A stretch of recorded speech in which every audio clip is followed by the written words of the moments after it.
قومی ٹیم کے star fast bowler Naseem Shah کندھے کی انجری سے مکمل صحتیابی کے بعد بولنگ شروع کر دی۔ ایک ویڈیو وائرل ہو رہی ہے جس میں مقامی لیگ میچ کے دوران نسیم شاہ کو کندھے کی انجری سے مکمل صحتیابی کے بعد تیز رفتار بولنگ کرواتے دیکھا جا سکتا ہے۔ لیگ میچ کے دوران نسیم شاہ کی گیند پہلے کی طرح سوئنگ کر رہا تھا، جبکہ ایک اوور میں 2 وکٹیں حاصل کرنے میں بھی کامیاب ہوئے۔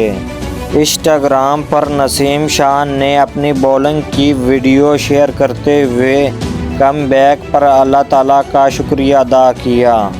واضح رہے کہ نسیم شاہ ستمبر میں ایشیا کپ 2023 میں بھارت کے خلاف میچ کے دوران زخمی ہوئے تھے۔ انہیں بھارت میں شیڈول ورلڈ کپ اسکواڈ سے بھی ڈراپ کر دیا گیا تھا۔